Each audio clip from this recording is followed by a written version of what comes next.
Hello students, कैसे हैं आप लोग। तो आज हम लोग स्टार्ट करेंगे हम शुरू से का मतलब क्लास 11 फर्स्ट चैप्टर बायोलॉजी का स्टार्ट करने जा रहे हैं। जो हम चैप्टर कंटिन्यू चला रहे हैं उनको तो कंप्लीट करेंगे ही, लेकिन आज स्टार्टिंग से पढ़ेंगे बायोलॉजी में कि कौन कौन से चैप्टर्स पढ़ने हैं हम लोग क्लास 11th में। उसके बाद 12 भी हम लोग देखेंगे, है ना। तो स्टार्ट करते हैं आज हम लोग क्लास 11th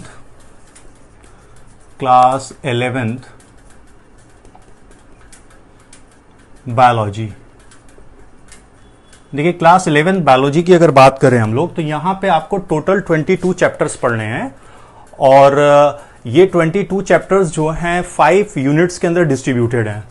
तो टोटल चैप्टर्स अगर हम लोग बात करें, टोटल चैप्टर्स की बात करें तो यहाँ पे टोटल चैप्टर्स कितने हैं, 22 चैप्टर्स हैं। और यूनिट की बात करें तो यहाँ पे आपको यूनिट्स जो हैं वो 5 यूनिट्स मिलेंगी। टोटल यूनिट जो हैं वो 5 हैं। फाइन, पहला चैप्टर आज हम लोग स्टार्ट कर लेंगे, लेकिन थोड़ा सा इंट्रोडक्शन देख लेते हैं, फिर उसके बाद हम लोग चैप्टर स्टार्ट कर लेंगे। तो अगर फर्स्ट यूनिट की बात करें, यूनिट फर्स्ट की, तो यूनिट फर्स्ट में आपको टोटल नंबर ऑफ चैप्टर जो हैं वो 4 चैप्टर हैं। उसी तरह से यूनिट सेकेंड की बात करें तो यहाँ 3 चैप्टर मिलेंगे। यूनिट थर्ड की बात करें तो यहाँ पर भी आपको 3 चैप्टर मिलेंगे। सेल बायोलॉजी वाला चैप्टर मिलेगा। यहाँ पे स्ट्रक्चरल ऑर्गेनाइजेशन और स्टार्टिंग में जो है हम लोग बेसिक्स वाला पढ़ेंगे, यानी कि लोअर बायोलॉजी के बारे में पढ़ेंगे। यूनिट फोर्थ की बात करें तो यहाँ पे आपको 5 चैप्टर, अब चैप्टर यहाँ से बढ़ जाएंगे। ये क्या है, प्लांट फिजियोलॉजी से पूरा रिलेटेड है, प्लांट फिजियोलॉजी से है। उसी तरह से अगर यूनिट 5 की बात करें तो लार्जेस्ट यूनिट है, सबसे बड़ी यूनिट, और यहाँ पे आपको 7 चैप्टर पढ़ने हैं जो रिलेटेड है एनिमल फिजियोलॉजी से।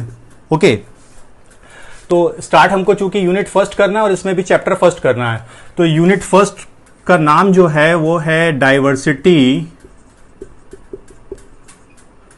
Of the living world. Okay, तो जो यूनिट का नाम है वो है diversity of the living world, और इसमें टोटल नंबर चैप्टर कितने हैं, 4 चैप्टर हैं। तो पहला चैप्टर जो है वो है द लिविंग वर्ल्ड, दूसरा चैप्टर जो है वो है बायोलॉजिकल क्लासिफिकेशन। पहली यूनिट की बात हो रही है, classification. Then third chapter plant kingdom पढ़ना है हम लोगों को, और फोर्थ चैप्टर में हम लोग एनिमल किंगडम पढ़ेंगे। ये तो हो गई फर्स्ट यूनिट की बात कि कौन कौन से चैप्टर हमको पढ़ने हैं। उसी तरह से जब हम लोग अलग अलग यूनिट में पहुंचेंगे तो उसी के अकॉर्डिंग चैप्टर डिस्कस कर लेंगे कौन कौन से चैप्टर्स पढ़ने हैं। लिविंग वर्ल्ड जो हमारा पहला चैप्टर है इस यूनिट का, diversity of the living world में, इसमें हम लोगों को लोअर ऑर्गेनिजम्स का थोड़ा इंट्रोडक्शन देखेंगे। साथ ही साथ हम लोग लिविंग किसे कहते हैं, उसकी क्या क्राइटेरिया है, क्या फीचर्स हैं, उसे देखेंगे।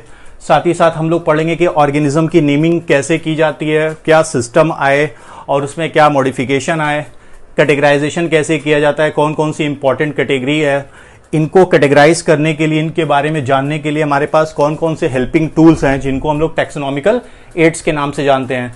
तो ये सारी चीजें हम लोग यहाँ पढ़ेंगे। नेक्स्ट चैप्टर में बायोलॉजिकल क्लासिफिकेशन, जहां पर हम लोग किंगडम सिस्टम, किस तरह से इनको क्लासिफाई किया गया और समय समय पे किस तरह से मॉडिफिकेशन होते चले गए। साथ ही साथ यहाँ फंगी के बारे में भी हम लोग पढ़ेंगे कि उनका किस तरह से क्लासिफिकेशन है। प्लांट किंगडम में सारे प्लांट डिवीजन जो हैं उनको हम लोग देखेंगे। उसी तरह एनिमल किंगडम में हम लोग डिफरेंट फाइला को डिस्कस करेंगे। तो ये हो गई बात कि इंट्रोडक्टरी के अलग अलग चैप्टर्स में हम लोग क्या पढ़ेंगे। यहां से आज हमको स्टार्ट करना है living world. Living world start करने से पहले थोड़ा सा बायो के बारे में और डिफरेंट ब्रांचेस ऑफ बायोलॉजी और कुछ इंपॉर्टेंट फादर ऑफ बायोलॉजी या फादर ऑफ जूलॉजी, इन सब की नाम जान लेते हैं हम लोग। जरूरी तो नहीं है लेकिन पढ़ लेते हैं। क्या है द लिविंग वर्ल्ड, ठीक है। क्लास फर्स्ट हमारा आज हो रहा है, यानी लेक्चर फर्स्ट हो रहा है। तो लिविंग वर्ल्ड हम लोग को स्टार्ट करना, उसके पहले मैंने कहा थोड़ा सा इंट्रोडक्शन देख लेते हैं छोटा छोटा कि व्हाट इज द बायोलॉजी। तो बायोलॉजी जो है ये ग्रीक वर्ड डिराइव्ड है ना, जहां पर बायोज इज द ग्रीक वर्ड और इसका मीनिंग होता है बायो, और बायो का मतलब हम लोग जानते हैं लिविंग, फाइन, या जहां लाइफ है उसकी बात हम लोग करते हैं। वहीं दूसरे वर्ड की बात करते हैं। यहाँ दूसरा वर्ड जो आ रहा है वो है लॉजी। लॉजी यहां पर ग्रीक वर्ड से बना है, जो डिराइव हुआ है उसका नाम है लोगोस, और इसको लॉजी और लॉजी का लिटरल मीनिंग स्टडी। ठीक है, टू स्टडी लिख देते हैं। टू स्टडी, किसकी स्टडी करना है हमको? लिविंग की या लाइफ की, जहां पर लाइफ एग्जिस्ट कर रही है, लिविंग ऑर्गेनिज्म की बात हो रही है, उनकी स्टडी करनी है। तो ओवरऑल बायोलॉजी क्या हो गई? This is the branch of fundamental science.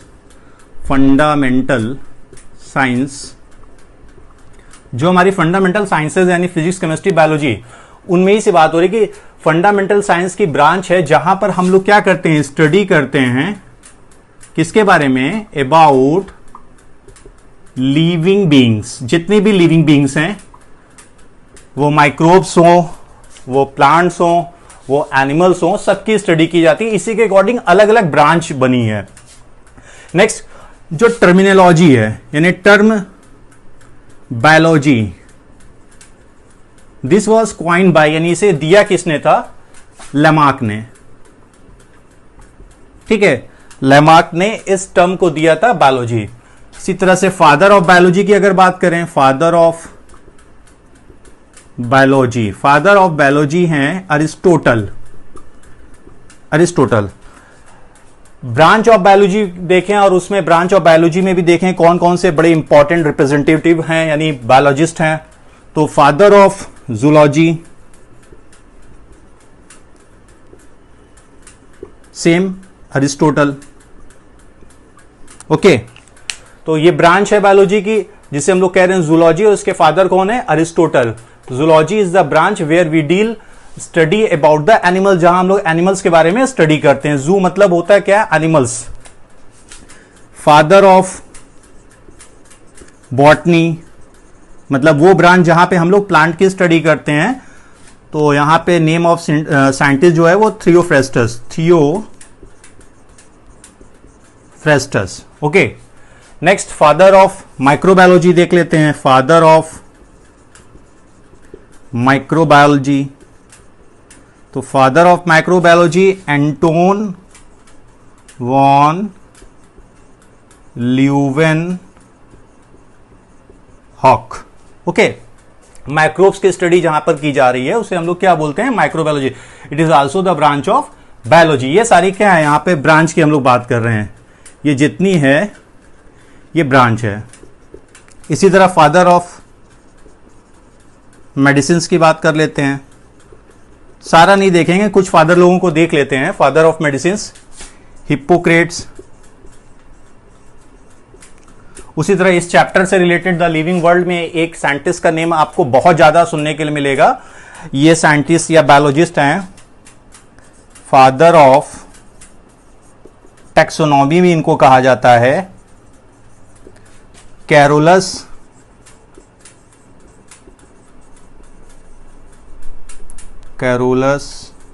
Linnaeus. Okay, तो फादर ऐसे ही नहीं कहा जाता है, काफी ज्यादा कंट्रीब्यूशन सारे बायोलॉजिस्ट का रहा है अलग अलग फील्ड में, चाहे जूलॉजी की बात करें, बॉटनी की, मेडिसिन की, माइक्रोबायोलॉजी की या टैक्सोनॉमी की। जैसे कैरोलस लीनियस की अगर हम लोग बात कर लें तो इनका बहुत बड़ा कंट्रीब्यूशन है टैक्सोनॉमी में, इस वजह से इनको फादर ऑफ टैक्सोनॉमी कहते हैं। जैसे हम देख लेते हैं कैरोलस लीनियस, जल्दी से देख लेते हैं क्या क्या इनका कंट्रीब्यूशन है।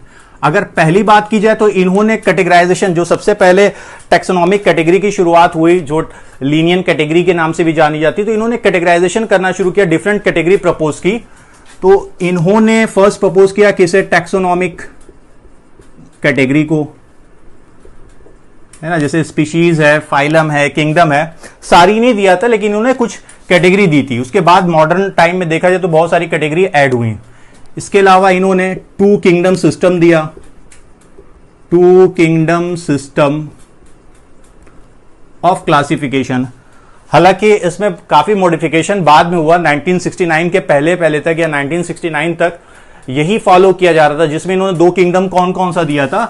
प्लांटी और एनिमेलिया। उस समय जितने भी नॉन ऑर्गेनिज्म थे इन्होंने उनको क्या किया? दो ग्रुप यानी दो किंगडम में डिवाइड किया, प्लांटी और एनिमेलिया। बाद में काफी मॉडिफिकेशन भी होते चले गए, तो टू किंगडम सिस्टम इन्होंने दिया। इसके अलावा और क्यों ये फेमस है, इन्होंने कुछ बुक्स पब्लिकेशन भी दी, ठीक है, जैसे कि सिस्टेमिया नेचर, इसमें इन्होंने एनिमल्स के बारे में बताया। उसी तरह से स्पीशीज प्लांटेरम, नाम से समझ में आ रहा है किसके बारे में इन्होंने डिस्कस किया था इस बुक में, प्लांट्स के बारे में। साथ ही साथ इन्होंने टर्म सिस्टमैटिक दिया। इसके अलावा और इंपॉर्टेंट अगर देखें हम लोग, इंपॉर्टेंट में भी सबसे ज्यादा इंपॉर्टेंट देखें तो इन्होंने ऑर्गेनिज्म के बायोलॉजिकल नेम देने की शुरुआत की और कुछ रूल फिक्स किए जिसको आज भी फॉलो किया जाता है। ये रूल्स कौन कौन से थे और उनको कलेक्टिवली हम लोग किस नाम से जानते हैं, बाइनोमियल नॉमेनक्लेचर सिस्टम इन्होंने स्टैब्लिश्ड किया कि किस तरह से हम ऑर्गेनिज्म का नाम देंगे। पहला वर्ड जीनस होगा, दूसरा स्पीशीज होगा, आगे हम लोग चैप्टर में पढ़ेंगे। तो ये इन्होंने शुरुआत की। साथ ही साथ कुछ ऑर्गेनिज्म का नेम भी इन्होंने डिस्क्राइब किया, जैसे अगर हम लोग देख लेते हैं यहां पे होमोसेपियंस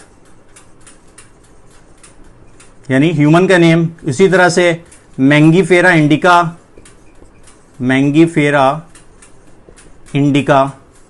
मैंगो का नेम यहां पे हम लोग इल्लिन लगा देते हैं, ठीक है, क्योंकि डिस्क्राइब किसने किया था फर्स्ट टाइम, लीनियस ने किया था। ये कुछ कंट्रीब्यूशन है जिसकी वजह से हम लोग कंसीडर कर रहे हैं कैरोलस लीनियस को फादर ऑफ टैक्सोनॉमी। तो जितने भी आप बायोलॉजिस्ट पढ़ेंगे अलग अलग जगह पे वो और उनको फादर के तौर पे कंसीडर किया जाता है, उनका बहुत ज्यादा रोल रहा है अलग अलग फील्ड में बायोलॉजी की ही। फाइन, तो ये थोड़ा सा इंट्रोडक्शन हम लोगों ने देख लिया कि what is the biology, different branch क्या है, उसके अलावा उसके फादर कौन कौन से हैं। आगे आते हैं, अब हम लोग मेन टॉपिक पे स्टार्ट करते हैं अपना। ओके, तो हम लोग स्टार्ट करते हैं। लिविंग की यहां पे बात हो रही है कि लिविंग क्या है। देखिए, इस टॉपिक में हमको डिस्कस करना है कि लिविंग और नॉन लिविंग में किस तरह से डिफरेंशिएशन कर सकते हैं। इस अर्थ पे लाइफ होने का या लिविंग, इतने टाइप के लिविंग होने का क्या फंडा है, क्यों एक्चुअली है, इसका जवाब हम लोग अभी नहीं देखने जा रहे हैं और इसका जवाब शायद हमको अभी मिलेगा भी नहीं। तो लिविंग की बात करते हैं, किसे लिविंग कहते हैं। जो लिविंग ऑर्गेनिज्म है, चाहे वो सिंपल प्रोकैरियोट्स हो या मल्टी सेलुलर और कॉम्प्लेक्स यूकैरियोट्स हो, ये सारे ही organism self regulatory, self replicable, self organise यानी ऑर्गेनाइजेबल, अपने को ऑर्गेनाइज कर सकते हैं। इसी तरह से सेल्फ इवॉल्विंग भी होंगे अकॉर्डिंग टू द इन्वायरमेंट, इनमें इवोल्यूशन भी होगा। तो living organism are the self regulatory, self replicable, self organisable, self evolving, interactive system and are capable of responding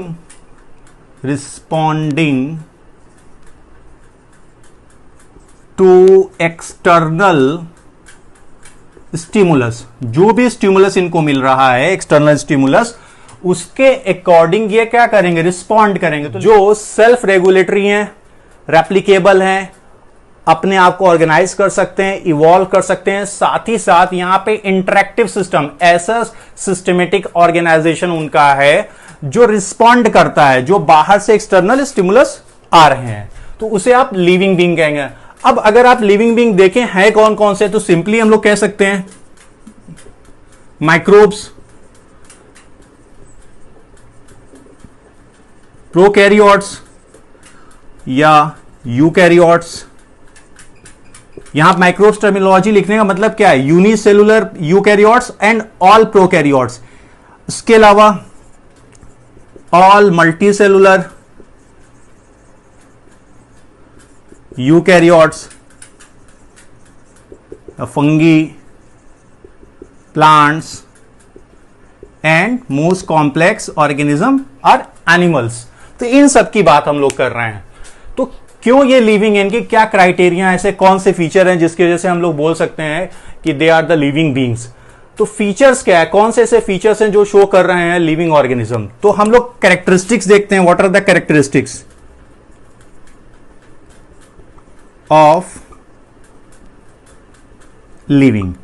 तो अगर हम लोग बुक में देखेंगे तो बहुत सारी कैरेक्टरिस्टिक्स है, रिस्पिरेशन, एक्सक्रीशन, लोकोमोशन, डाइजेशन, ये डिफरेंट टाइप ऑफ कैरेक्टरिस्टिक्स हैं। लेकिन इनके अलावा जो मेन है उनको हम लोग यहां डिस्कस करेंगे, जैसे सेलुलर ऑर्गेनाइजेशन,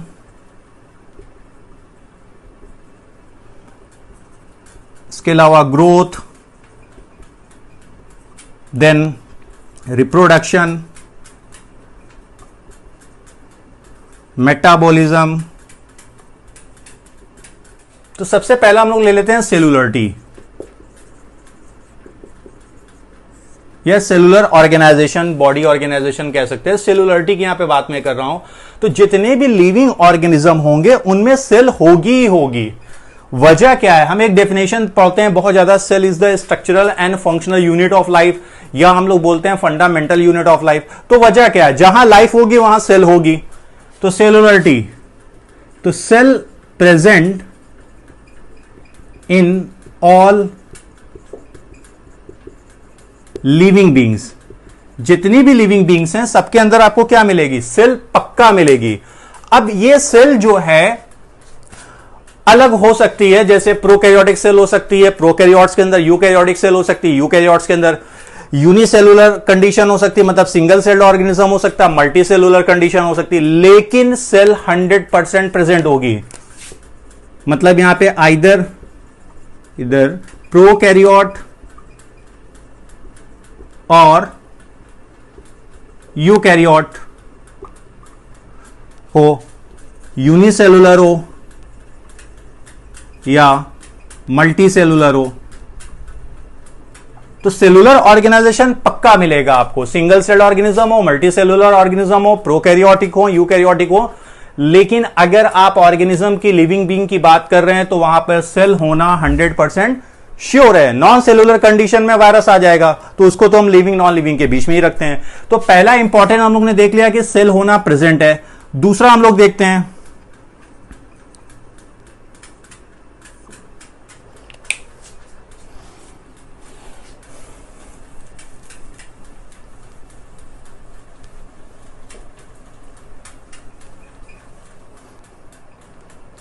तो सेलुलरिटी हम लोग ने देख लिया। अब सेकेंड पॉइंट देख लेते हैं हम लोग, ग्रोथ। तो ग्रोथ क्या है, व्हाट इज द ग्रोथ। हम लोग डेवलपमेंट और ग्रोथ अक्सर वर्ड यूज करते हैं। तो डेवलपमेंट से ग्रोथ थोड़ा अलग है, या हम ऐसे बोल सकते हैं ग्रोथ के जो फीचर्स हैं वो थोड़ा सा अलग है डेवलपमेंट से। हालांकि growth is the part of development. तो डेवलपमेंट डिस्कस नहीं करना है हम लोग को, बेसिकली यहां बात करनी है ग्रोथ की। तो ग्रोथ क्या है, इरिवर्सिबल परमानेंट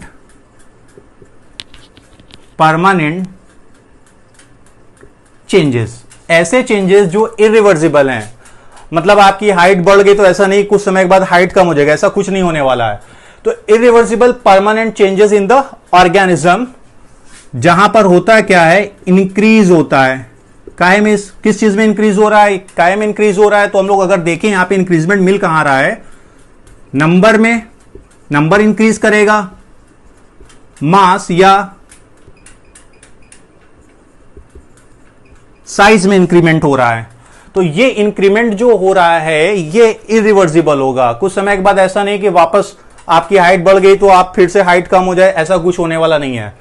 इंपॉर्टेंट क्या है, अगर एनिमल की बात करें, एनिमल्स की, तो यहां पे जो ग्रोथ है एक सर्टेन टाइम तक होगी, थ्रू आउट द लाइफ। हमेशा ऐसा नहीं कि ग्रोथ होती ही चली जा रही है, ऐसा कुछ नहीं हो रहा है। तो ये क्या होगा, सर्टेन पीरियड ऑफ टाइम। किस केस में, एनिमल के केस में एट सर्टेन स्टेज तक ग्रोथ होगी। वहीं प्लांट के केस में अगर देखें हम लोग, तो प्लांट में आपको पता है कि मेरिस्टेमेटिक सेल्स प्रेजेंट होती हैं, रूट एपिकल मेरिस्टेम या शूट एपिकल मेरिस्टेम, जो कॉन्टिन्यूअसली डिवाइड करती रहती हैं। तो प्लांट की जो ग्रोथ है वो होती है ओपन टाइप ऑफ ग्रोथ, यानी कॉन्टिन्यूअस ग्रोथ होगी। आप उसे कट कर देंगे फेवरेबल इन्वायरमेंट मिलेगा, फिर से वो क्या करेगा, ग्रोथ कर जाएगा।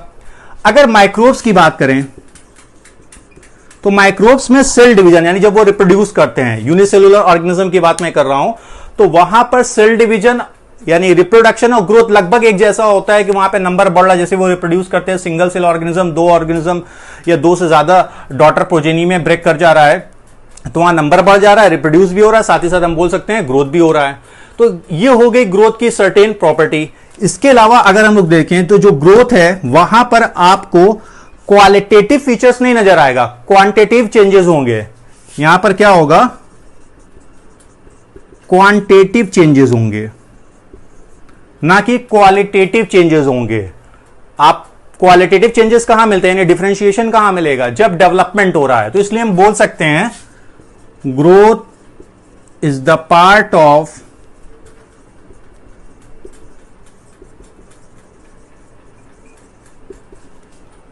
डेवलपमेंट। ओके, तो जो भी लिविंग है वो ग्रोथ शो करेंगे। क्या कुछ नॉन लिविंग भी ग्रोथ शो करते हैं? बिल्कुल शो करते हैं। जैसे आप सैंड या माउंटेन के माउंट्स देखिए, इनमें भी ग्रोथ होती है, मास इंक्रीज करता है। ओके, तो अगर ये ग्रोथ शो कर रहे हैं और दूसरी तरफ लिविंग भी ग्रोथ शो कर रहे हैं, तब क्या डिफरेंस है दोनों की ग्रोथ में? तो अगर दोनों की ग्रोथ में डिफरेंस देखें, लिविंग के अंदर जो ग्रोथ होती है वो इंटरनल होती है या इंट्रिंसिक ग्रोथ होती है। मतलब कहने का क्या हुआ भाई, नंबर ऑफ सेल इंक्रीज करेगी इनसाइड द बॉडी, जिससे बॉडी क्या करेगी, ग्रो करेगी। वहीं पर नॉन लिविंग की ग्रोथ की अगर बात करें, हम लोग नॉन लिविंग की ग्रोथ की बात करें तो यहां पे सरफेस ग्रोथ हो रही है,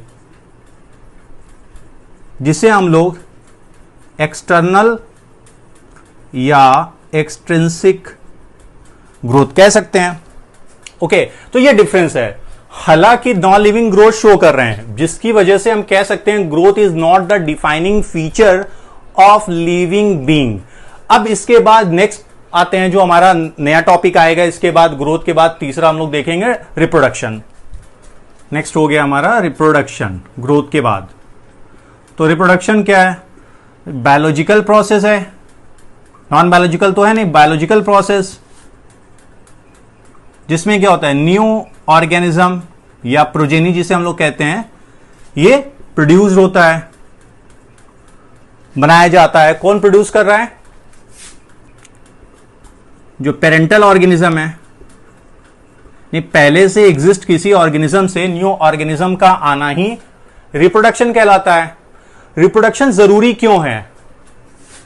एक तो कॉन्टिन्यूटी ऑफ स्पीशीज, स्पीशीज की कॉन्टिन्यूटी, किसी भी पर्टिकुलर ऑर्गेनिज्म की बात करें तो वो अगर स्पीशीज, वो अपनी स्पीशीज की कॉन्टिन्यूटी बनाए रखना चाहता है, अपनी जनरेशन को आगे ले जाना चाहता है, तो रिप्रोड्यूस करेगा। Second, to sustain life on earth, यानी इस पृथ्वी पर, इस अर्थ पर लाइफ को सस्टेन करने के लिए, उसे बनाए रखने के लिए भी रिप्रोडक्शन जरूरी है। अब ऑर्गेनिज्म के ऑर्गेनाइजेशन के अकॉर्डिंग, उनके जेनेटिक डिजाइन के अकॉर्डिंग रिप्रोडक्शन का पैटर्न भी अलग अलग होता है। यानी अगर टाइप ऑफ रिप्रोडक्शन की बात करें तो 2 टाइप हमको मिलता है रिप्रोडक्शन का। एक तो कैटेगरी होती है एसेक्सुअल रिप्रोडक्शन, दूसरी है सेक्सुअल रिप्रोडक्शन।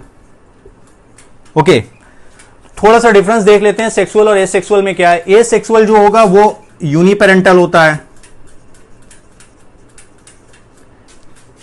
ये यूनिपेरेंटल या बाईपेरेंटल दोनों हो सकता है,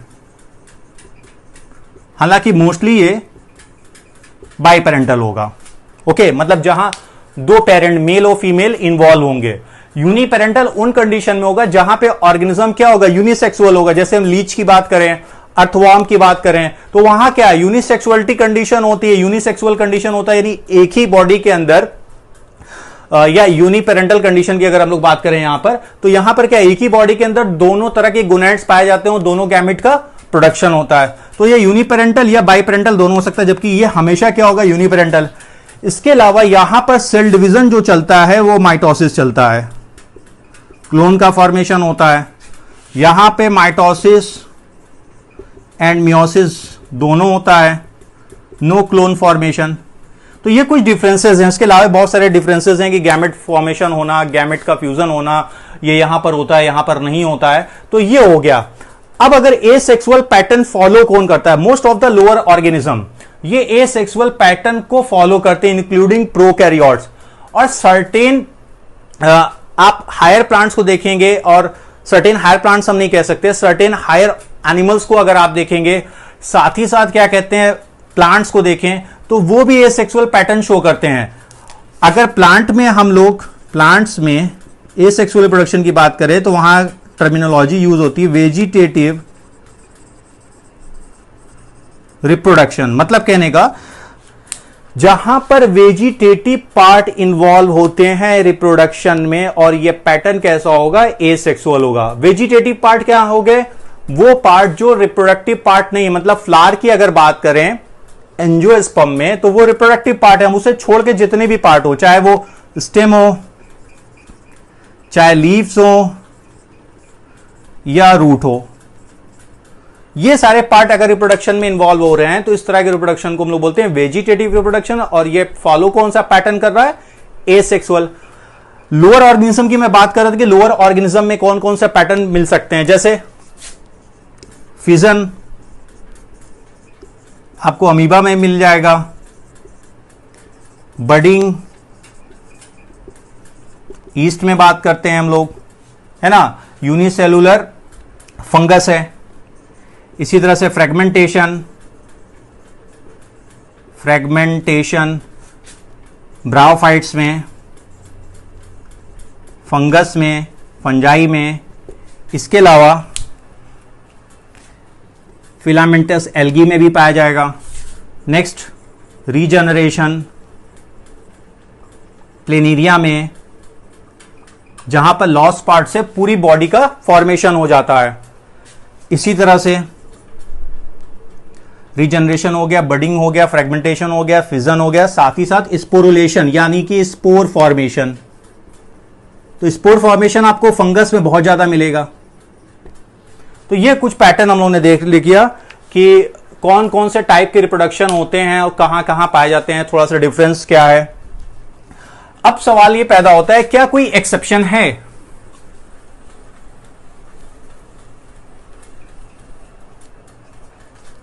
तो हम लोगों ने ये देख लिया कि पैटर्न कौन कौन से हैं। क्या कोई ऑर्गेनिज्म ऐसे भी हैं कि जो रिप्रोड्यूस नहीं करते हैं, लिविंग हैं? बिल्कुल। एग्जाम्पल जैसे स्टेराइल वर्कर बी, इसी तरह से मोल, इसी तरह से इनफर्टाइल,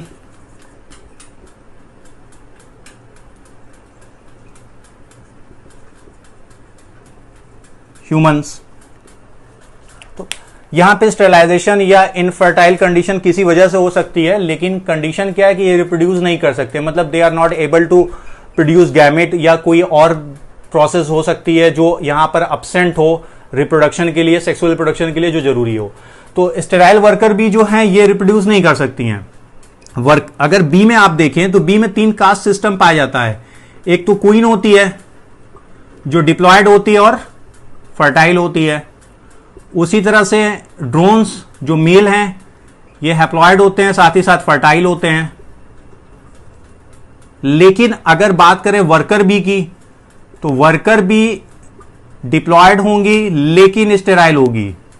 जितनी भी इनडोर और आउटडोर ड्यूटीज है कॉम के अंदर, यानी जो मधुमक्खी का छत्ता होता है, वो सभी परफॉर्म ये करती हैं, बट रिप्रोडक्शन नहीं कर सकती हैं। ये दोनों रिप्रोड्यूस करेंगे, ये लिविंग तो है लेकिन रिप्रोडक्शन नहीं कर रही है। उसी तरह मोल को देखें, जो हाइब्रिड वैरायटी है किसकी, डोंकी और हॉर्स की। बहुत सारे ह्यूमन कपल्स को अगर हम लोग देखें तो वो भी इनफर्टाइल होते हैं। तो ये एक एक्सेप्शन निकल कर आ रहा है कि they are living but not show the process of reproduction.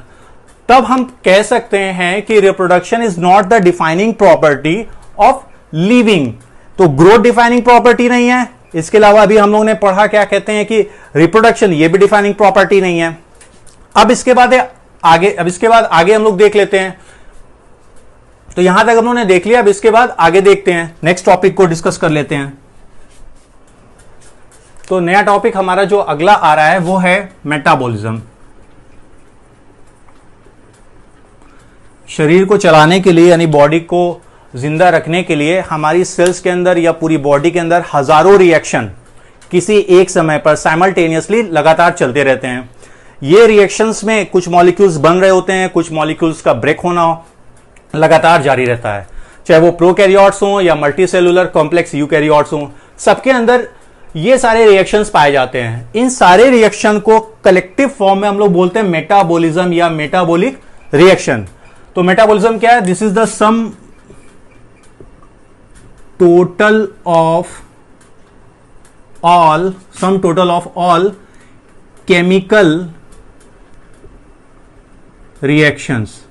ठीक है, केमिकल रिएक्शंस, केमिकल ना लिख के बायोकेमिकल लिख देते हैं, लिविंग बॉडी के अंदर हो रहे हैं। ठीक है, तो जितने भी केमिकल रिएक्शन या बायोकेमिकल रिएक्शन साइमल्टेनियसली किसी सेल्स के अंदर या होल बॉडी के अंदर चल रहे हैं, उनको हम लोग बोलते क्या है? मेटाबॉलिज्म। सारे रिएक्शन को। ये मेटाबॉलिक रिएक्शन दो कैटेगरी में हो सकते हैं। अगर टाइप की बात करें तो इनकी दो कैटेगरी हो सकती है। एक तो हो सकती है एनाबॉलिक रिएक्शन, दूसरी हो सकती है कैटाबॉलिक रिएक्शन। ओके, इनके अदर नेम भी हैं। जैसे एनाबॉलिक रिएक्शन में क्या हो रहा है, इनको हम लोग बोलते हैं कंस्ट्रक्टिव टाइप, कंस्ट्रक्टिव या बिल्डिंग अप रिएक्शन, जहां पे कुछ बन रहा है, तैयार हो रहा है। वहीं कैटाबॉलिक रिएक्शन को हम लोग बोल सकते हैं डिस्ट्रक्टिव या ब्रेक डाउन टाइप, जहां पे कुछ टूट रहा है। ओके, जितने भी एनाबॉलिक रिएक्शन हैं उन रिएक्शन में सफिक्स के टॉप पे आपको नॉर्मली सिंथेसिस या जेनेसिस टर्म मिल जाता है। जितने भी एनाबॉलिक रिएक्शन है वहां पे आपको सफिक्स, जेनेसिस या सिंथेसिस टर्म मिल जाता है। वहीं अगर हम लोग कैटाबॉलिक रिएक्शन की बात करें तो यहां पे आपको नॉर्मली सफिक्स मिल जाएगा लिसिस। फाइन, तो यहां लिसिस टर्म, लिसिस मीन्स होता ही है ब्रेक होना, टूटना। तो जो एनाबॉलिक रिएक्शन होते हैं यहां पर क्या होता है? सिंपल मॉलिक्यूल से नॉर्मली कॉम्प्लेक्स मॉलिक्यूल की सिंथेसिस होती है या जेनेसिस होती है। वहीं साथ ही साथ इन सारी प्रोसेस में एनर्जी कंजप्शन होता है। मतलब एनाबॉलिक रिएक्शन में हम लोग देखें तो एनर्जी की जरूरत पड़ती है। ये एनर्जी एटीपी के थ्रू प्रोवाइड की जाती है। इसका रिवर्स कंडीशन अगर हम लोग यहां पर देखें तो जो ज्यादातर कैटाबॉलिक रिएक्शन है यहां पर क्या होता है? Complex to simple molecules formation हो रहा है। मतलब कॉम्प्लेक्स मॉलिक्यूल का ब्रेकडाउन होगा किसमें? सिंपल मॉलिक्यूल में। तो जब ब्रेक होगा तो क्या होगा? एनर्जी रिलीज होती है। मोटी सी बात है कि मोस्ट ऑफ द बायोकेमिकल्स जो हमारे हैं वो कार्बन कार्बन बॉन्ड के थ्रू जुड़े हुए हैं। तो इस बॉन्ड को बनाने के लिए एनर्जी चाहिए। तो जब बॉन्ड बनाने के लिए एनर्जी आपको चाहिए तो वो एनर्जी आपको कहीं ना कहीं से लेनी होगी। तो इस कंडीशन में क्या हो रहा है? सिंथेसिस तो हो रही है लेकिन आपको एनर्जी देनी पड़ रही है। वहीं अगर इस बॉन्ड को ब्रेक किया जाए, इस बॉन्ड को अगर हम लोग ब्रेक करें तो एनर्जी क्या होगी? रिलीज होगी। और जब रिलीज होगी तो क्या बनेगा? एटीपी। ये एटीपी फिर से यहां यूज हो जाएगा। फाइन। अगर फोटोसिंथेसिस की बात करें तो मेनली तो लाइट जो आ रही है, जो सनलाइट आ रही है, उसी एनर्जी को इस्तेमाल करके कार्बन कार्बन बॉन्ड का फॉर्मेशन किया जाता है। इसलिए हम लोग सन को ultimate source of energy on the earth कहते हैं।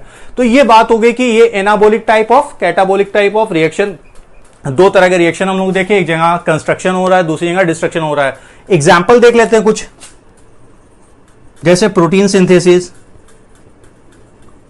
जहां सिंथेसिस हो रही है, फोटोसिंथेसिस, लाइट के प्रेजेंस में शुगर का फॉर्मेशन होना। इसी तरह से आप लोग लाइपोजेनेसिस लिख सकते हैं, लिपिड की सिंथेसिस होना, प्रोटीन की सिंथेसिस होना। यहां पर अगर एग्जांपल देख लें तो ग्लाइकोलिसिस, ग्लूकोज का ब्रेकडाउन होना, इनिशियल स्टेप जो होता है, पहला स्टेप होता है ग्लूकोज के ब्रेकडाउन का जो साइटोप्लाज्म के अंदर प्रोसेस चलती है। इसी तरह से प्रोटियोलिसिस, प्रोटीन का ब्रेक होना, लाइपोलिसिस। ओके, ओवरऑल आप रेस्पिरेशन लिख सकते हैं, रेस्पिरेशन में ब्रेक होता है किसका, ग्लूकोज का ब्रेक होता है। तो ये हम लोगों ने एग्जांपल लिखे हैं। अगर आपको मेटाबॉलिक रिएक्शन देखना है तो कार्बोहाइड्रेट मेटाबॉलिज्म अगर हम लोग देखें तो वहां से और ज्यादा चीजें क्लियर होती हैं। छोटा सा टॉपिक है, देख लेते हैं जल्दी से, आगे हम लोग पढ़ेंगे, फिलहाल देख लेते हैं कार्बोहाइड्रेट मेटाबॉलिज्म। तो एक्चुअल शुरुआत तो फोटोसिंथेसिस से ही होती है कार्बोहाइड्रेट की, लेकिन एनिमल में होने वाले कार्बोहाइड्रेट मेटाबॉलिक रिएक्शंस को हम लोग देखते हैं कौन कौन से हैं। जैसे ग्लाइकोलिसिस प्लांट में भी पाया जाता है और दूसरे ऑर्गेनिज्म में भी। इसी तरह से ग्लाइकोजेनेसिस, इसके अलावा ग्लाइकोजीनोलिसिस, इसके अलावा ग्लूकोनियोजेनेसिस। फाइन, तो देख रहे हैं लिसिस टर्म आ रहा है, यहां जेनेसिस टर्म आ रहा है, यहां पे भी जेनेसिस, यहां पे लिसिस। तो ये और ये दोनों कैसे रिएक्शन हो जाएंगे, ये कैटाबोलिक हो जाएंगे, जबकि ये वाले और ये वाले जहां जेनेसिस टर्म आ रहा है ये एनाबोलिक हो जाएंगे। होता है क्या, इसको देख लेते हैं। ग्लाइकोलिसिस में क्या होता है, ग्लूकोज पायरुविक एसिड में ब्रेक कर जाता है। ग्लाइकोजेनेसिस में क्या हो रहा है, अगर हमारी बॉडी में एक्सेस ग्लूकोज है तो उसको कन्वर्ट किस में कर दिया जाता है, ग्लाइकोजन में कन्वर्ट कर दिया जाता है। अगर किसी वजह से हमारी बॉडी में ग्लूकोज इनटेक नहीं हो पा रहा है और कमी हो रही है तो बॉडी रिवर्स एक्शन करती है, ग्लाइकोजन को ब्रेक कर देती है, किसमें, ग्लाइकोजन में, सॉरी सेम नहीं, ग्लाइकोजन को ब्रेक कर देगी किसमें, ग्लूकोज में। तो इसको हम लोग क्या बोल देंगे, ग्लाइकोजिनोलिसिस। वहीं ग्लूकोनियोजेनेसिस, अगर ग्लाइकोजन भी खत्म हो जा रहा है और बॉडी को ग्लूकोज की जरूरत है, कार्बोहाइड्रेट की जरूरत है, तो बॉडी एकदम अलग पैटर्न शुरू करती है। वो क्या करती है, नॉन कार्बोहाइड्रेट से शुरू करती है ग्लूकोज की सिंथेसिस। अब नॉन कार्बोहाइड्रेट कौन हो सकता है, लिपिड हो सकता है, अमीनो एसिड्स हो सकते हैं, प्रोटीन हो सकते हैं, उनसे सिंथेसिस होना। तो ये हम लोग ने देख लिया मेटाबॉलिज्म क्या होता है। इसके बाद लास्ट टॉपिक लिविंग के रिगार्डिंग जो हम लोग देखेंगे, यानी फीचर्स क्या है, वो है कॉन्शियसनेस। ओके, तो लास्ट टॉपिक हमारा क्या है, कॉन्शियसनेस। कॉन्शियसनेस किसे कहते हैं हम लोग, ability of organism to sense का मतलब यहां पर क्या है, आइडेंटिफाई करना, पहचान लेना, आइडेंटिफाई, टू सेंस और आइडेंटिफाई स्टिमुलस। ये स्टिमुलस इंटरनल हो सकते हैं, ये स्टिमुलस एक्सटर्नल यानी एनवायरमेंटल स्टिमुलस हो सकते हैं। साथ ही साथ रिस्पॉन्ड, प्रॉपर रिस्पॉन्डिंग, ये भी करना कि जितने भी ऑर्गेनिज्म है वो अवेयर होते हैं कि उनकी बॉडी में किस तरह का केमिकल जा रहा है। इसी तरह से उनको ये भी आइडिया होता है कि एनवायरनमेंट में किस तरह के चेंजेस हो रहे हैं, किस तरह का स्टिमुलस मिल रहा है, और उसके अकॉर्डिंग वो क्या करते हैं, रिस्पॉन्ड करते हैं। तो this is the ability of organism to identify और सेंस पर्टिकुलर स्टिमुलस, और फिर उसके अकॉर्डिंग क्या करेंगे, ये रिस्पॉन्ड देंगे। ये स्टिमुलस अलग अलग हो सकते हैं और उनको डिटेक्ट करने के अलग अलग सेंस ऑर्गन भी हो सकते हैं। जैसे ह्यूमन की अगर बात करें तो हमारे पास क्या है, सेंसरी ऑर्गन प्रेजेंट है ना। ये सेंसरी ऑर्गन हमारी स्किन है, नोज है, ईयर है, टंग है, और इनमें क्या प्रेजेंट होता है, रिसेप्टर्स प्रेजेंट होते हैं। तो ये रिसेप्टर्स जो सेंसरी ऑर्गन के अंदर प्रेजेंट हैं, ये डिटेक्ट करते हैं, सेंस करते हैं, किसे, स्टिमुलस को। स्टिमुलस की वैरायटी कुछ भी हो सकती है, कुछ भी का मतलब तीन ही कैटेगरी है हम लोग नॉर्मली रखते हैं, फिजियोलॉजिकल, केमिकल, यानी फिजियोलॉजिकल ना कह के हम यहां पे फिजिकल लिखें, फिजिकल, केमिकल और बायोलॉजिकल स्टिमुलस। तो इन ये स्टिमुलस जब आपको मिल रहे हैं तो जो सेंसरी ऑर्गन उनमें रिसेप्टर प्रेजेंट है, वो उसको डिटेक्ट करते हैं और फिर ऑर्गेनिज्म या ह्यूमन बीइंग उसके अकॉर्डिंग रिस्पॉन्ड करता है। प्लांट में भी अगर आप देखें, प्लांट्स, एनिमल्स की अगर हम लोग बात करें तो यहां पे जो फोटो पीरियड है उसके अकॉर्डिंग प्लांट और एनिमल रिस्पॉन्ड करते हैं। जो सीजनल ब्रीडर होते हैं, एक पर्टिकुलर सीजन में क्या करेंगे, ब्रीड करेंगे, वहां फ्लावरिंग होगी, उसी तरह एनिमल में क्या होगी, ब्रीडिंग होगी।